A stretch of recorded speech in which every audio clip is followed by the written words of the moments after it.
Hey, what's happening, you guys? Welcome to the Proclivity Podcast. I am your host, Joel Cochran. I'm here with my co-host, Emily Rodella, and we have a special guest today. I'm giddy about this special guest, okay? This guest, not only is she a superstar in the corporate world, but she knows how to speak 3 languages. How many languages do you guys know how to speak? Maybe you know how to speak more. I don't know. But really excited to be able to have Julia on the podcast today. What we're going to be diving in today is we're going to be talking a little bit about structure. We at Proclivity know how vital structure is. It's at the base of our pyramid. Yet, why don't we have structure? What causes us to lose structure or to not build it in the first place?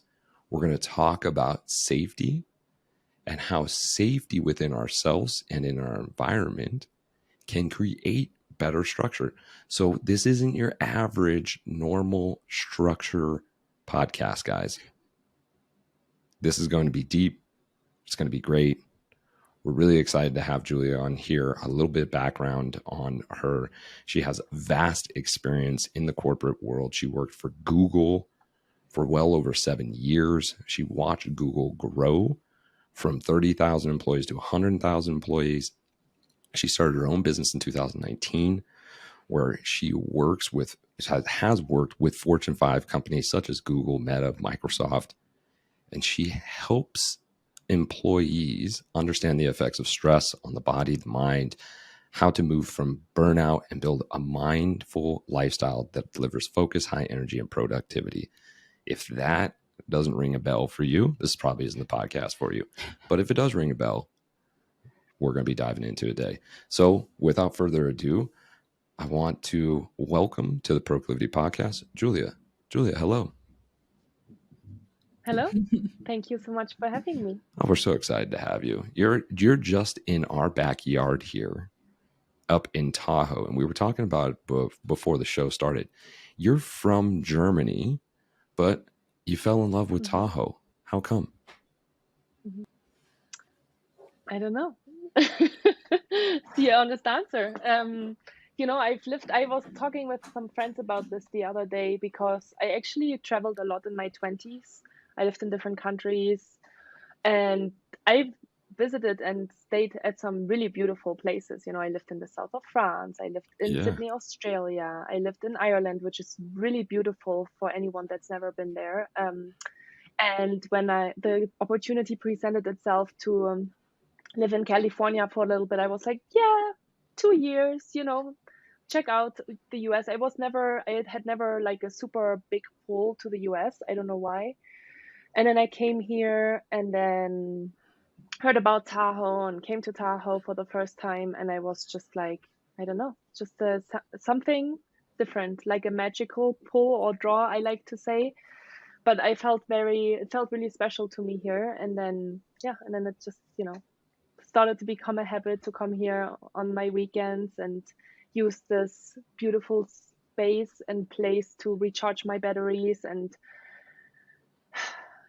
just be in nature. It was wonderful. Mm-hmm. And then I wanted to do that more and I wanted to have more and more of that experience. And then I ended up living here full time, which sounds so easy and simple. And it was such a long, difficult process. But yeah. Well, you guys, if you haven't been to Tahoe, it was interesting. I was talking to somebody the other day. I do a lot of business consultations, and we talk to people all across the United States and even around the world.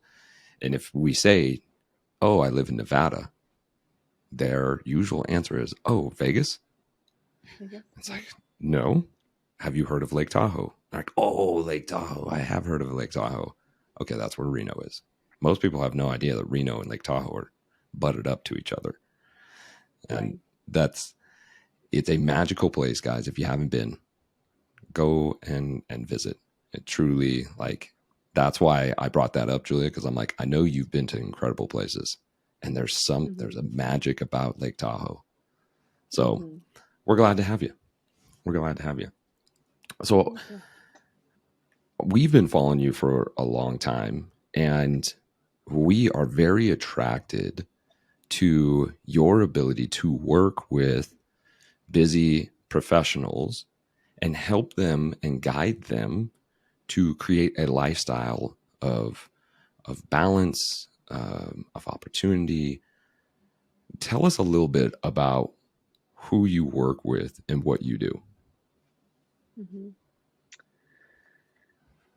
So I work with, I would say, executives and leaders, but I've also worked with moms, and not that they're not an executive or leader, because I think they're equally leaders and executives, Sure. actually, now that I say it out loud.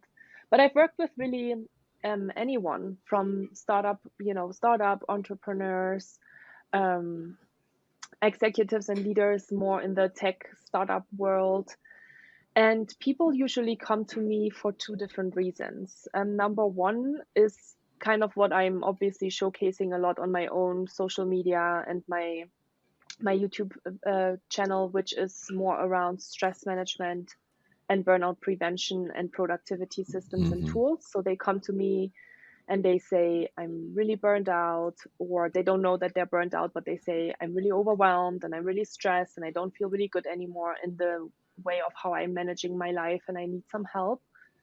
And so I work with them through that. And then more recently, and I always wonder if that's something that just naturally happens when you are in the coaching space for a couple of years, but and also maybe because of the how the market has been shifting, because Mm-hmm. obviously we know, especially in the tech space where I'm mostly operating in, there's been kind of a crisis over the last 6 to 12 months.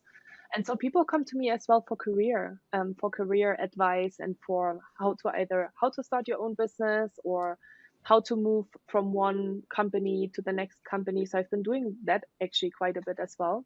And I love that equally. It's very interesting. And I think there's also a connection between being burned out and trying to find a new job or shifting in your career, sometimes for the right reasons and sometimes not so much for the right reasons. Because oftentimes when I work with people, they think that the best solution for their burnout is to change their jobs. And I'm always trying to teach them that that's actually not the case, Mm. because we make oftentimes, and we actually will talk about this as we're talking about psychological safety today, but when we are not feeling safe, we are actually making our external environment responsible for how we feel. And so we point the finger and say, oh, that manager, that Mm. teammate, or that project is like, so makes me feel so unsafe or makes me feel so overwhelmed and stressed, which has a lot to do with safety. And I'm super happy to chat a little bit more about that from a neuroscientific perspective of what's actually happening in the brain. And then they shift, right? They go to another role within the company, they go to another company that has actually really similar structure, or they start their own business. And then 6 months down the road, they burn out again. That's right. And then they think, well, that didn't really work out the way I wanted to. And, it's almost like, people have compared it to always finding yourself in the same or similar relationship, right? You Mm-hmm. escape a relationship and then you get into the next relationship, and if once you've done it a few times, you ask yourself, is it me actually that you know Mm-hmm. Mm-hmm. and so yeah, so it's very interesting. Mm-hmm. Yeah. Oh, super interesting. And we talk a lot about, hey, what is your internal locus of control? Well, Hmm. we can point the finger all the time. We call it projections, Totally. right? At Proclivity. They, he, she, them. When we replace the they, she, they, him with I, right? And when we do that cognitive reappraisal of being able to go, oh, I am the problem, or I need more help, not they need more help. They don't listen to me. I'm not listening to myself. There's a big difference right there of being able to go, oh, from external, can't control that. Internal, oh, I can listen to myself. What am I telling myself? Ooh, I'm stressed and burned out. Why am I stressed and burned out? Now we start going down the rabbit hole. So let's dive in a little bit. I'm curious when it comes to structure. and safety, where is that connection? Is there a connection? Because people who are listening right now are like, man, I got to structure my day. I just feel out of control. There's not enough time in the day. I got all these things I have to do, and then they're getting burnt out. They're stressed. They're treating their kids not the way they want to treat them, or they're being really abrasive to their coworkers or to their employees. Where's the connection here in terms of structure, safety? I really want to open this up because there's people listening right now who go, I don't want to feel this way. What's going on? Mm-hmm. Yes. I love that question. And I want to talk first about structure. What Okay. does structure actually mean, right? So, structure, when I think about structure, I think about habits. And when I think about habits, I think about healthy habits and unhealthy habits, because oftentimes, and something that I talk with my clients a lot about as well, we talk about habits and routines. And I always say to my clients, no matter if you think you have a routine or not, you have one. The question is just, does that routine support your lifestyle, and does it help you to be the best version of yourself, or does it not support you? And that comes back to that's kind of the structure, right? If you kind of, I feel like that's almost like one bubble, or one circle of, okay, habits, routine, structure falls all under this one thing. And so from a neuroscientific perspective, let me talk a little bit about the brain. We know that the brain loves to automate as many things as possible, because that helps us to save energy, right?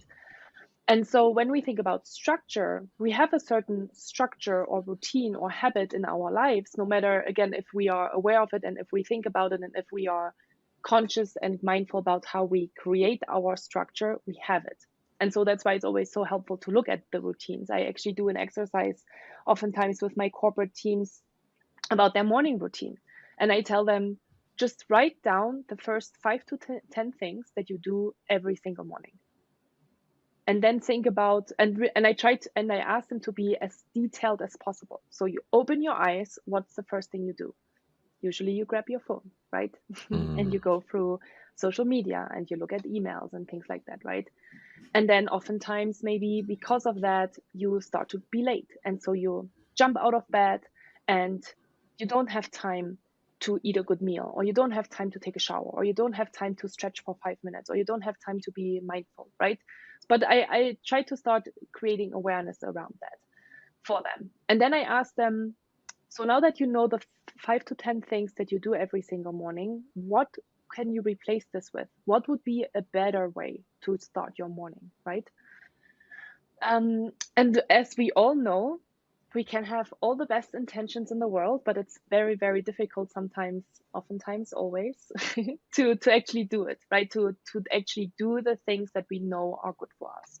And that goes back to safety and structure, because our brain knows what we have been repeatedly doing over and over and over again, because that's automated and that saves us energy, and that's just so much easier to do than if you start to integrate something new. All of a sudden your brain is like, hold on a second, why are you changing this up right now? That takes way more energy to do this. It takes way more mental energy to be like, oh, stop, no, we're not going to take that phone right now. We're actually going to just stay in bed for just 30 seconds and think about 3 things that we're grateful for. Or I just leave the phone by my bedside table for the next 15 minutes, and I'm actually going to do something that I really enjoy doing. That's a huge energy expenditure at the beginning for the brain, because it's something new. And what's really interesting to know about the brain is that the brain doesn't know what's good for you and what's bad for you. Your brain only knows what you have been repeatedly doing over and over and over again, which again, that's your automated mechanisms, right? So, and that for the brain is your safety state. Whatever you have been doing over and over and over and over again, that is what makes you feel safe. And what makes your brain feel in the safe state. And as soon as you're getting kind of out of that structure, of that known structure that you currently have, then your brain feels in an unsafe state. So that's one way to look at it, I think, and that's super, super interesting, and we can go down in that direction. I want to Sure. mention one other direction as well. So when we talked about the brain and how your brain derives psychological safety from different factors, and every individual is a little bit different based on their own experience, based on how they lived their life over the course of the 30-40 years they have lived. And your brain, so let's talk even maybe more detailed about the brain for a second. So you have two parts of the brain that when you're listening to this podcast today, I would love for you to remember these two parts after the show. There's something called the amygdala and something called your prefrontal cortex. The amygdala is your emotional center, also part of the old brain. The amygdala is part of the old brain and also part of that automated brain. So every time every time you do something, your amygdala assesses, is this safe or is this not safe? And if it's not safe, your amygdala immediately rings the alarm bell and says, this is not safe because this is something different. This is something that we haven't seen before. And your amygdala is a part of the brain that was developed thousands and millions of years ago, when all the amygdala did was to keep you in a safe state, right? Because it detected danger. And when it detected danger, it kind of gave your brain that alarm bell and said, this is actually not safe. We need to pay attention to this. And over the course of evolution, we know from a societal development perspective, we know today, well, society developed significantly, and the brain actually wasn't able to catch up as much with the development of our society. What do I mean by that? Well, society nowadays is pretty safe, right? We're not really, when we're thinking about daily threats, we don't really think about, I'm walking down the street and there might be a saber-toothed tiger or lion that's chasing me down, right? We are not really concerned with that kind of danger anymore. When we think about threats, and you can do this for a second if you're listening to this podcast right now, ask yourself, what are daily threats that you're worried about on a regular basis? And you might think, that meeting with my manager, that feels a little bit threatening today, or that email that I just received from that stakeholder, and that felt a little bit threatening to me, right? Like it's usually, it's like societal, psychological threats nowadays. And fortunately, we have a braking system in our brain, and that's the prefrontal cortex. I already mentioned the prefrontal cortex, and the prefrontal cortex is the newest part of the brain. It's the part of the brain that was developed not also millions of years ago, but but less than the amygdala. And it's also the part of the brain that differentiates us from animal kingdom, because the prefrontal cortex helps us to concentrate, to focus, to think, to reflect on ourselves, right? We call this cognition, right? Or the ability to reflect on ourselves, on our behaviors. We also call the prefrontal cortex our creative brain, because it helps us to be creative. And the more stress you experience over the course of the day, the more the prefrontal cortex actually turns off and your amygdala takes over. So your prefrontal cortex is basically the brake to your amygdala, because the prefrontal cortex can make the assessment of, is this actually dangerous or is this not dangerous? Which is really, really important to know, because once you understand that, then you understand why is it important to pay attention to those warning signals when your prefrontal cortex is starting to turn off. Because your prefrontal cortex requires a lot more energy than your amygdala, because your prefrontal cortex is a conscious, non-automated driver. So it constantly assesses, is this safe, is this not safe, right? Do I need to react to this, or do I not need to react to this right now, because it's actually not an actual danger? But because we are living in a world where we are constantly on, and our prefrontal cortex constantly needs to make a lot of decisions, it also starts to be depleted at some point during the day. Sure. Because the prefrontal cortex was not designed to function 24/7. That's the amygdala that does that, and your amygdala is your is your emotional fear center. Mm-hmm. And which is why, when we're talking about stress and burnout, why so many people are now constantly in that amygdala, because the prefrontal cortex is not operating at its finest anymore. So why do I tell you all of this as we're talking about structure and safety, right? Because stress has a huge impact on how you're feeling safe and how you're not feeling safe. So when you're having a lot of stress in your life, then as you now understand and learned, your prefront and your amygdala is taking over. You're more emotional. You're more in this again. You're more trying to keep. You're in that safe state. You're trying to keep yourself safe. Mm-hmm. And so when you've been working all day and you've had a ton of these stressors that your prefrontal cortex was trying to manage, your prefrontal cortex totally completed and depleted at the end of the day. And not just at the end of the day, it could also be 3 hours into the day, depending on how much you already did in the first few hours when you started your work day or your day in general.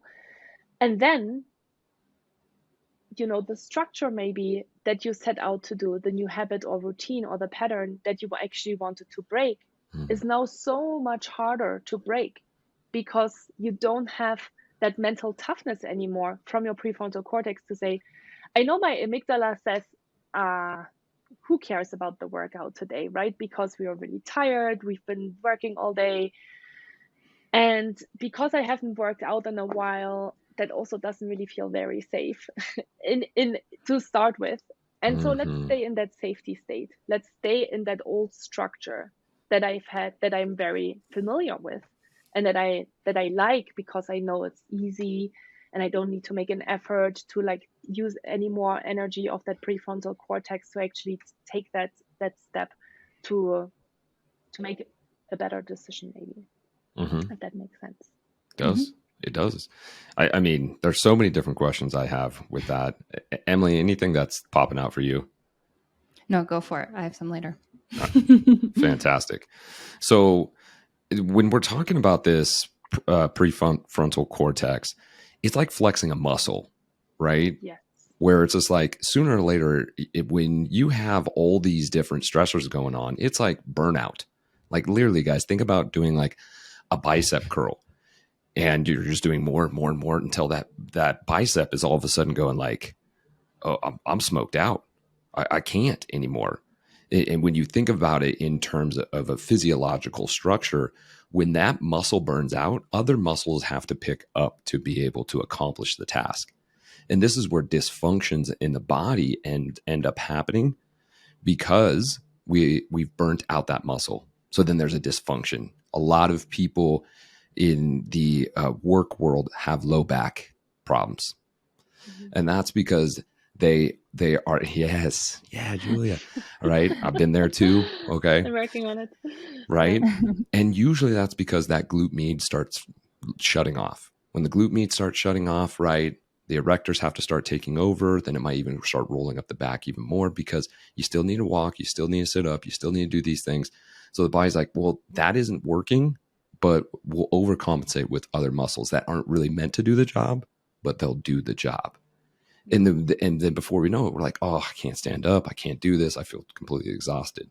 So bringing it back to the prefrontal cortex, when that thing exhausts out, we just go back to lizard brain of the amygdala and going like, I can't flex that muscle anymore. So I'm going to go back to what I know that creates safety. And this is where we might end up at the end of the day being less motivated, maybe a little snappy at our significant other, uh, not finishing the tasks, not cleaning the dishes, because we're just in that space where the brain's saying, hey, enough for today. You need to create safety. Is that a fair comparison, Julia? I love the comparison to the bicep curl 100%, because your brain is a muscle, it and it's so interesting, right? Because we know in so many different other ways that we need breaks, or we need recharge things, right? We need to recharge things. Like, we know that our phones, at the end of the day, we plug them in order to recharge, right? we know that we do a workout for like 60 minutes and then we need to recharge our muscles, which is why I love the comparison to just professional athletes as well a lot in the work that I do, because they don't work out 24/7, right? They work out an hour or maybe 2 times an hour during the day, and then they do a lot of rest and recovery, right? And then I always say, well, why then is it that when we are sitting at work, we just think we can keep on going?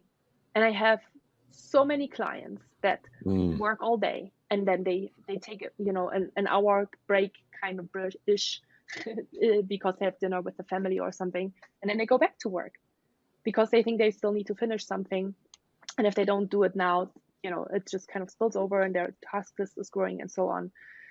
And it's it's very terrible that we think about it that way. But I would say 98% of the population thinks that way because we haven't learned that breaks are actually really important for us to recharge that prefrontal cortex.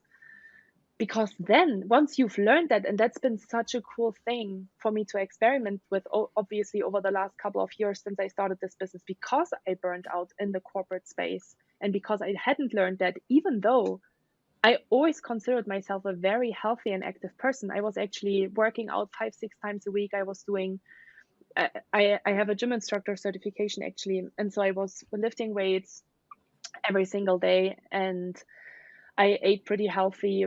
But then over the course of time, because my prefrontal cortex was so exhausted all the time, because I also started commuting to Tahoe and there was just like all these other factors that were starting to play a role, I, without really knowing and understanding at the time, I started to skip the workouts and I started to drink more coffee and I started to eat more sugar in order to stay awake because I constantly felt tired and I started to sleep super poorly.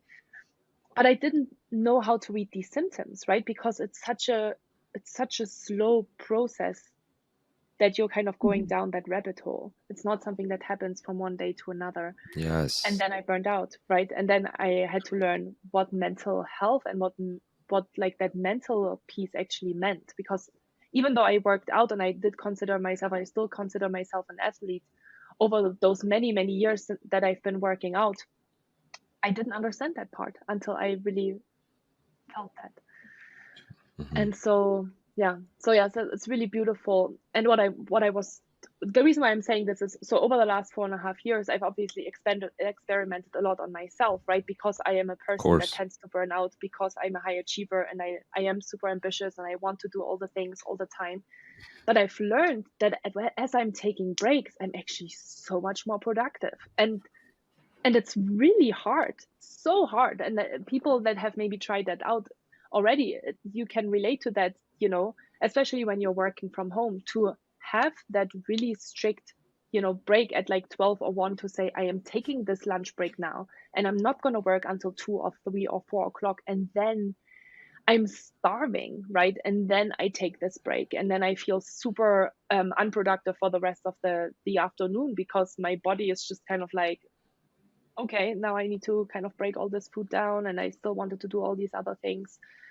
So there's a lot of experimenting that needs to happen and a lot of adjusting for your brain to understand that actually helps. Like, and I really believe that it only helps through experimentation. Only when you start trying it out and you actually start to feel the difference, and obviously to be conscious and to create those spaces to reflect on, was that actually helpful? How do I feel now, right? How do I, sometimes maybe you don't even feel too much of a difference when you first start, but then you may go back to your old habits and you think, oh, that was actually way better back then, So things like that, like all of that experimentation gives you actually insights into what is working for you specifically as an individual and what doesn't work for you, because everyone is so different, and that's really important to say too, right? Like it's really about finding your way, not do Joelle's way or do Emily's way or do Julia's way. It's about doing your way and what works for you the best. 100%. And Emily has a great saying. it depends. Right? It's the best day ever. For Emily, it depends. And to her point, it all depends. You know, we're in the nutritional and life coaching space, right? Mm-hmm. And for a lot of nutrition programs and even coaching programs, are like, this is the answer. And we're like, depends. Mm-hmm. And our approach is, I want to bring awareness to you because you already have the answer. You already got the answer. My job as a coach is to be able to go, well, what about over here? And sometimes the client goes, no, it's over here. Okay, I'll go with you into that corner. What'd you find over there? Oh, nothing good. Okay, well, do you want to check out this corner? I guess so, right? And then they go over there and they go, oh, wow, this really works. Because when you become aware, there is no going back. There is no going back. When you've become aware of that prefrontal cortex, of your amygdala, of like, oh, wow, I am burning out. Oh, wait a second. When I take breaks, I feel better. Oh, where is this unsafety coming from? Why can't I say no to my boss? Why can't I say no to other people? What is that actually about? And when we start being able to address that and start bringing up like, oh, I see where this is coming from, there is no going back. There is no going back. So I'm curious, right? We've gotten into the nitty gritty. People are going like, whoa, that's cool. I can see that. What's the tangibles here though? Right? Mm-hmm. If we know that like a muscle, we're burning out this prefrontal cortex, what can we do here to be able to make sure that we're not going into that amygdala all the time? And you guys, you're there quite often. You find yourself emotional, right? You find yourself snapping off. That's when you're in your amygdala. That is the emotional center of your brain, where you're just like, oh, I'm sorry. I really shouldn't have said that. And I said that. And that was just really messed up. Yeah, sorry. We want to stay away from those reactive states. So how do we do it, Julia? What's the tangible things of like, hey, you don't have to do 100 bicep curls, right, all in a row. Well, how do we make this work? Yeah. And there's so many ways to answer this question. A bazillion. I think it all starts with awareness, of course, right? Like I totally agree with you. It all starts with awareness. It all starts with, first of all, taking a step back and saying, this is exactly what I'm going through. This is exactly what I'm experiencing, and I am ready to change that. And I really want to feel different, right?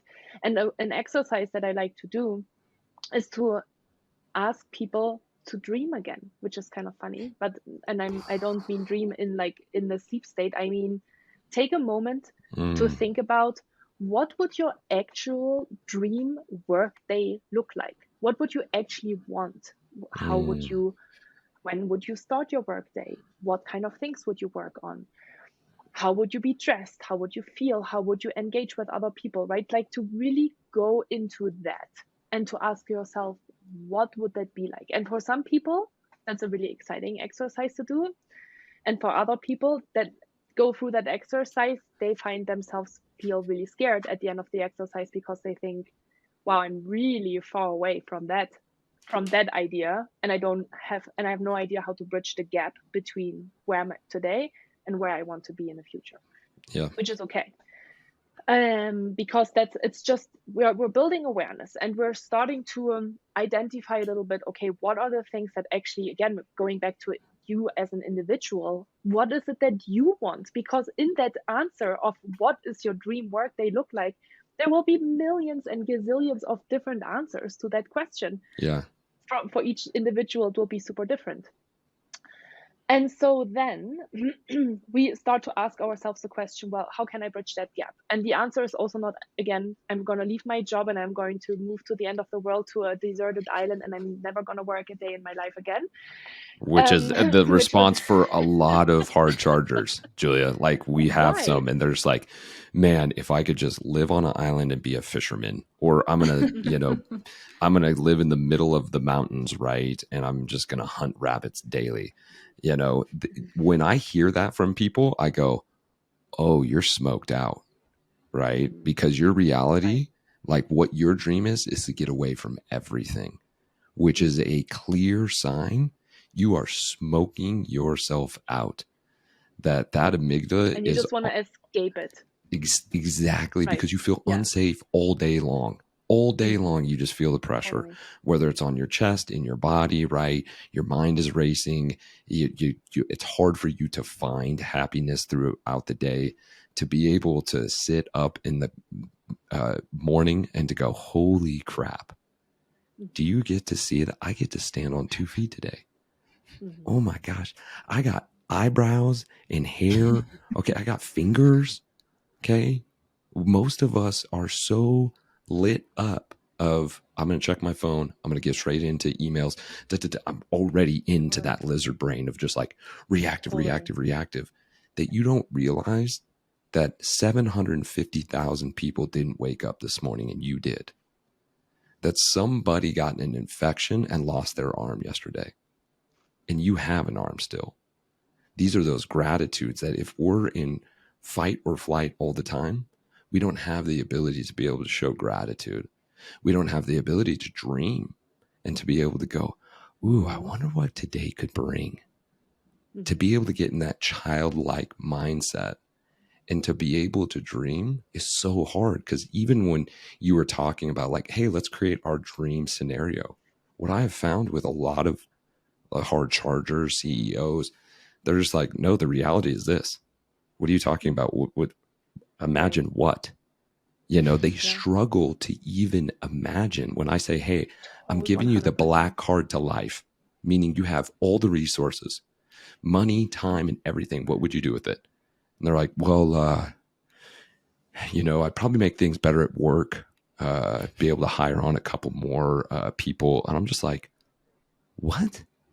We're right back into your current reality and the few things. I'm giving you full access, the genie bottle to life, and this is your answer. That's usually a clear sign you're in an unsafe space a lot of the time. Mm-hmm. Yeah, totally. So once you have, you have the awareness, you maybe have dreamed a little bit about what could be, and just to have those two parts, let's talk about those two things, right? Because in order to do that, in order to have the awareness and dream a little, you need to be in a safe space, and you need space. Space is a really important word, I think. And when you are in a stress state, you don't really have space. And that's why we all the time talk about self-care, and we talk about, creating ways to recharge your body, because when you are in a safe space, then you can obviously operate so differently. You can think so differently. And that's why we talk about, and so in this psychological trust and safety training that I do, we talk about two different models. We talk about a proactive model and we talk about a reactive model of how we are managing stress and how we are staying in a safe state or not being in a safe state. And the proactive model is called NETS, and it's an acronym for nutrition, exercise, training, and sleep. Nutrition, exercise is clear. I'm not going to talk about this again. Training. What is training? Because we already talked about exercise. So what is training different to exercise? It's mindfulness training. It's training your brain to create space and awareness to think about things, because we don't even have time to think anymore, which is why when you are asking your client, Joel, to, you give him the black card and he can do whatever he wants. He doesn't even have an answer to that because he hasn't had time in forever to actually just think about it. And so thinking, we think all the time, which we do, but we are constantly in reactive mode, and we are constantly in this emergency thinking, right? We're constantly just putting out fires, and we constantly feel like we are in fire drills, and we just respond to this email and respond to that chat and go into this meeting and so on and so on. And so mindfulness training and all of these four pieces, the nutrition, the exercise, the training, and the sleep, has actually there's so much neuroscientific research about that, which is why obviously there are so many of us that try to train to help people to learn this, right? But there's so much research that shows how the brain actually changes and shifts when we are starting to integrate these 4 parts into our life. I'm sure you probably have these conversations as well. I have so many clients that I talk to just about sleep, and they think 5 hours of sleep is all they can get out of their night. They don't have more time because they go to bed at 2 o'clock in the morning because they think they still need to finish that task for work. And the importance of sleep, and then I have clients that understand fully the importance of sleep, but they still don't do it, right? That's a whole different story. But so that's like those 4 pieces is a really good way to create space to think and to be actually aware and to have the consciousness to say, what do I want? How do I want to adapt my life in order to feel better? And the interesting thing, and that's a lot of what I do in my work when I mentioned earlier productivity systems, is how do I actually create the time to do this? Because so many people say, well, I don't actually have the time to eat well, to exercise, to do meditation, or there are so many other mindfulness trainings out there nowadays, or to sleep, right? And so that's, I think, really where it starts, at least on my side with the type of clients that I work with. It's how do you create that space and time to actually start to invest in yourself, because from that position you can operate so differently and you can start to make very different decisions. So many good things there. Yeah. The 2 things that we hear quite often, and I'm sure you hear too, is like you made that statement there before. I'm just always putting out fires. Okay, red alarm, folks. If you're constantly have your fire hat on, right, and you're putting out fires, that means there's chaos going on in the city. Okay, if there's a bunch of buildings on fire all the time, imagine if Reno, all of a sudden there's just fires all over the place. That would be a really unsafe place.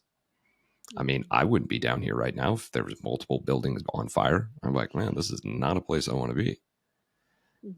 That's one thing. And then the other thing that we hear quite often is, I just don't have the time for it. I'm putting out fires and I don't have the time for it. And then I feel like crap. And so I'm in my lizard brain all the time. And so now I'm living and a life my old safe space, right? Like that's the important thing. Like we think that that's the safe space because it is for the brain, because that's all your brain knows. And so you're trying to teach something new. Sorry to interrupt you. No, you're nailing it.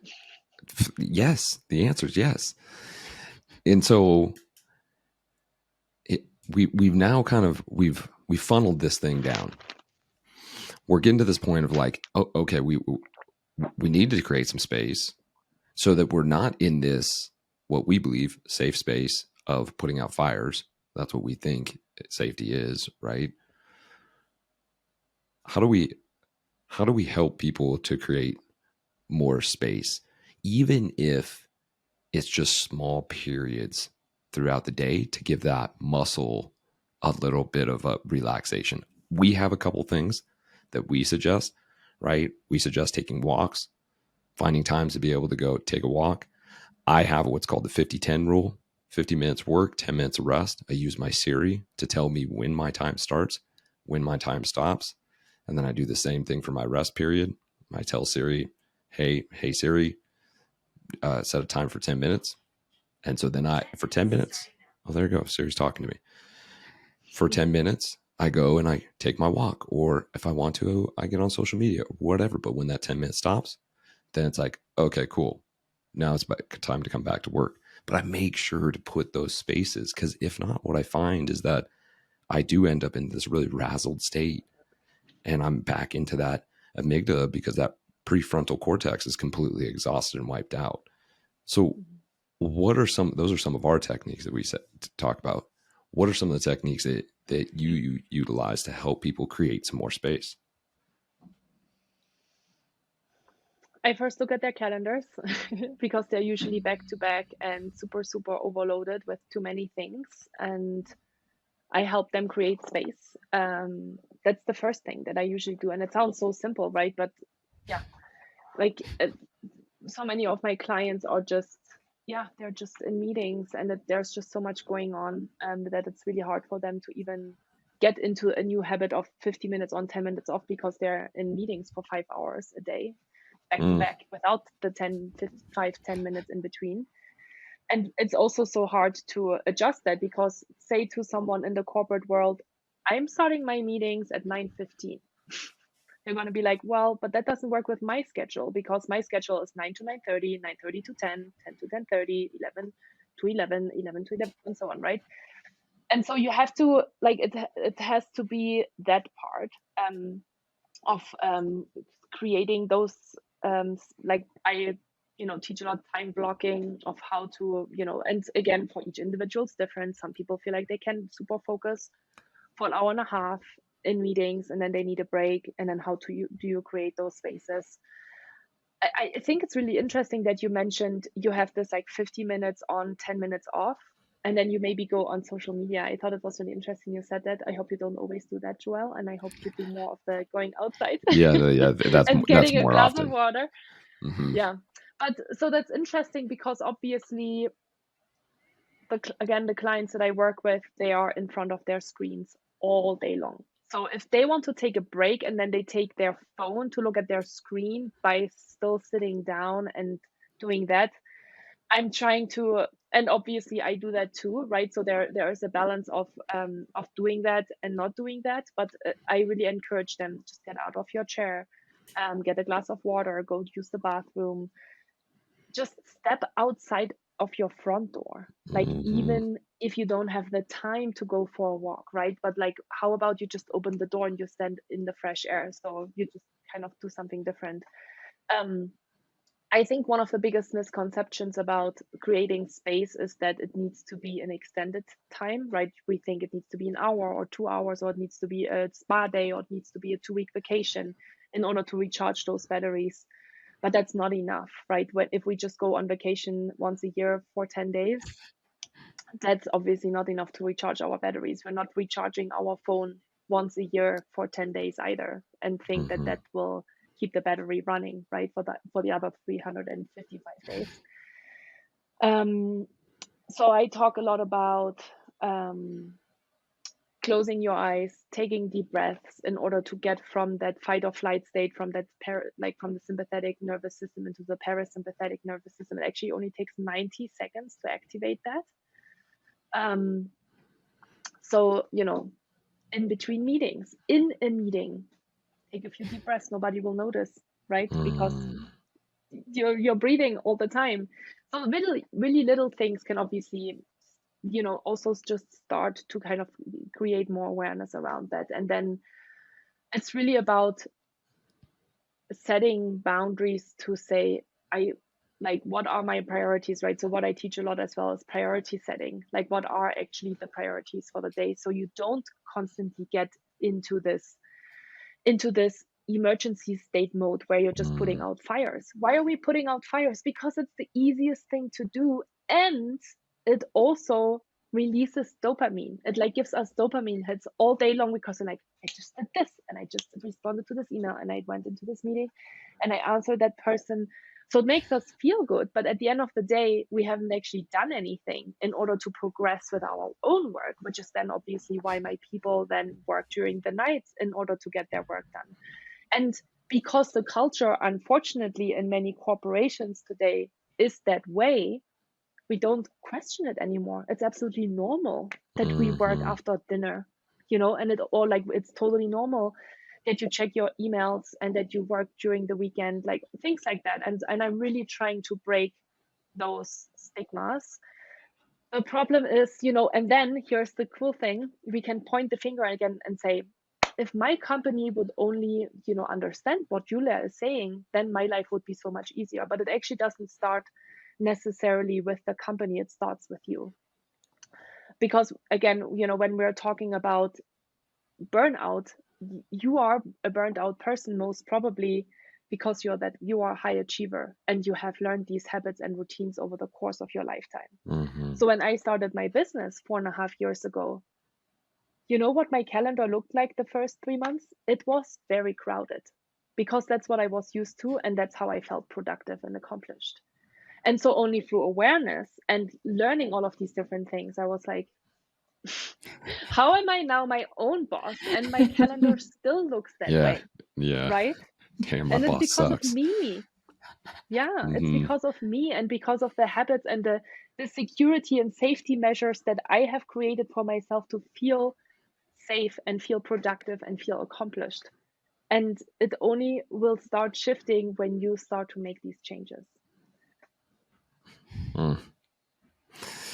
This has been really informative. I love where we have taken this in terms of the neuroscience of how this is working, being able to break it down in terms of our safety and our structure. And a lot of you guys might be shaking your head like, yeah, yeah. And listen, simple and easy are not the same thing. Simple and easy are not the same thing. You guys have heard us say that so many times. But what Julia is saying is being able to create that space. It truly is simple. It comes down to, hey, John, yeah, how about 11:30 for our meeting? Hey, sorry, I already have a meeting. That 11:30 meeting is with yourself. I have yet, with anyone I've coached and in my lifetime, when I say I have a meeting, them go, well, what's the meeting? Not a single time. And you don't need to know that that meeting is with me to go for a walk. That meeting is my time to go eat. You don't need to know. And being able to create safety around the thought that if I say no, I'm still an incredible CEO. I'm still a great mom. I'm the best dad. Even though I said no to XYZ. And being able to go, let me take a breath. I'm safe here. I'm okay. I'm going to go for a walk. And go, oh, that does feel good. But if, like Julie was saying, we're putting out fires, we're living off that dopamine high, we're going from thing to thing, we have no time to be able to have that perspective. And so, Emily, you've been quite silent throughout this podcast. This is great. And I'm just listening. I'm curious, through everything that we've talked about today, do you have any questions for Julia when it comes to structure? I mean, from what you experience with your clients, our clients, so on and so forth. Yeah. I have a question. I often hear, and it goes back to I think 2 parts, but I'm really curious to hear what you have to say and what you do with your clients, Julia. When they say, "Oh, I don't have enough time," usually we figure out, okay, well, you feel the need to do these things, whether it be financial or in your identity, as Joel said, right? Like, oh, I don't feel productive enough. I don't feel like I'm doing enough. I don't do it. Or it's, oh, I need to make the money, and that's the only way. And so I'm curious how you navigate that with your clients. Does it go back to the priority list? Does it go back to being, hey, experiment with these spaces and see how much more productive you actually are? Or is there something else that you talk about with them? It's definitely these parts, but the first thing that came to my mind is mindset and motivation. So I think you're bringing up a good point, and there's conversations that I have as well with my clients, sometimes financial, right? So especially again at the moment, I work mostly in the tech space. I've had a lot of people be impacted by layoffs, or like one of the two, right? Because oftentimes the couple works in the tech world, and then one has been impacted by the layoff. The other one is now all of a sudden the sole breadwinner and felt burned out already before that state.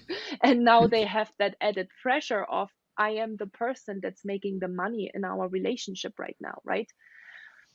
And unfortunately, but fortunately, I think it's sometimes good to go into kind of worst case scenario thinking, because, well, what if you get sick and you are not able to provide that money anymore?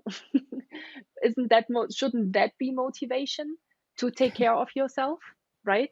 Because if now you fall away too, then then there's nobody there anymore, right? It always goes back to, you know, I'm sure you've probably mentioned that many times on the podcast too, like your oxygen mask first, right? Like that's what they see on the airplane, because it's about you. It's about taking care of yourself first. It's about putting you, and I love that we're talking about safety today because it's so fitting. You put yourself in safety first, and then you can take care of other people. You can't do that if you're not safe. Because if you don't have air, because you can't reach that overhang mask anymore that's dropped down, then nothing else is going to happen anymore. So I find it really, really helpful to talk with people about mindset and motivation. Sometimes I talk with people and I say to them, do you really believe that you can make that change? Because oftentimes my people actually think they can't. And that's a really important thing to address first before we can start to experiment with different things. We can experiment with prioritization. We can experiment. That's why I love that you said simple and easy is not the same thing, because it sounds so simple, but it's not easy. It's such a complex thing, right? We are complex human beings and individuals. And so it's really important to identify what are our belief systems. What do I believe? What have I seen my parents do all my life long, right? And my mom was maybe a single mom that had 5 different jobs in order to keep us going. Well, what kind of learnings do I take as a small human being away from that situation, right? And then I take this into my life, and it's really important to talk about these things. So you know, that's I think a really important piece of what. Sometimes I say to my clients, maybe you're not like that. What is your motivation to change? And the motivation is not big enough. It's not, in a way, sometimes too scary enough to kind of maybe move that needle, right? So it's really important to talk about motivation, and then the mindset of, can I actually change that? Do I believe I can make that change? I want to say one more thing, Joelle. I think one of the interesting things you just talked about in your example with John, one of the interesting insights that I found with working with people as well is that we talked about finding space. I just worked with a lawyer in Germany who actually listened to me on a podcast and then came to work with me, which was wonderful. And he, you know, he works in a law firm in Germany, super, super busy. He wants to become partner at the law firm. And he asked himself the question, well, how am I going to get to the next level when I'm already so burned out? How am I going to manage more? And one of his biggest realizations actually over the course of the 10-week program was, number one, I really want to have this career. This is actually something that really connects with my values, and I want that, which is great. Again, that's each individual is different. Some people go through that and say, that's not what I want to do. And some people go through it and say, that actually lights me on fire and it makes me really excited and happy. And he, for example, walked home every night from work. And by creating space and consciousness, he said, well, I'm actually already working home. Like, how have I been using that time before? And now that I'm conscious about that, I'm needing space in order to reflect on certain things. I'm using that space consciously to walk home. So crazy, right? Either like, how do we choose to go home? Do we rush home and we're just in a continued stress state and run, you know, to our next appointment because the girlfriend is waiting at home with dinner and is going to be mad if you're again home late 15 minutes, right? To, this is actually space for me to recharge. And he said just that mindset shift of, I'm using this time to go home, to I'm using this time because it's space actually for myself. I'm moving my body, I'm in the fresh air, and I have actually 15 minutes, 20 minutes to reflect on the day and to let go of the things that are still on my mind right now in order to go home and then be present with the next thing on my agenda. And I do want to mention that because I think that's a lot of us actually have the spaces, but we don't use them consciously in a benefiting way. Yes. We're trying to fill space just to fill space. Right. Like, more isn't better. More is just more. is what I tell most people. Like, no, more is just more. You're just doing more, right? Are we actually taking, and this is really interesting, Julia. I don't know if you've ever done this, but we do it in Proclivity. We ask people in one sentence, tell me your outcome. One sentence, short, precise, straight to the point. People really struggle. They want to write or explain this huge like dialogue of a story. We're like, no. What's your outcome of this project? What's your outcome of going home and telling your wife blank? What's your outcome of doing this workout? What's your outcome? One single direct statement. And people really struggle with it because they're so used to just going like, well, I'm just doing it. I'm just doing it. Well, what's the outcome? What's the outcome? Just pause real quick. What's the outcome? And we can struggle in being able to get to that point of like, well, my outcome in taking this walk is to create space. My outcome of being able to say no here is to honor myself and put on my oxygen mask first. Make sure that I'm safe, because you had such a good point that if we don't take care of ourselves, eventually it will snap. Eventually your health will go. Eventually you'll get burned out and your finances will be gone. Eventually you will get divorced. Eventually your kids will hate you. Eventually. And it's up to you to be able to recognize that right now, because a winning formula is being able to go, the people I work for or the people that work for me are happy. My product, my service, or what I do, that's happy. And then I'm happy. Because I coach a lot of CrossFit affiliates and they focus too much on their coaches and their members and not themselves. And I go, hey, what's going to happen when you burn out because you're not making enough money, you don't have enough time, and you start getting bitter? Now who loses? Your entire community. The community that you're saying that you're doing everything for is going to completely be lost because you're going to close the doors. Now your coaches don't have a job and your members don't have a place to have a community and work out because you didn't take care of you. Now everybody loses. Whoa. That usually turns on a light for most affiliate owners are going like, oh, dang. So if I don't take care of me, I'm actually doing the reverse order of what I think I'm doing, that I'm trying to take care of everybody else. But eventually I'm going to get to a point where I break and then everything falls.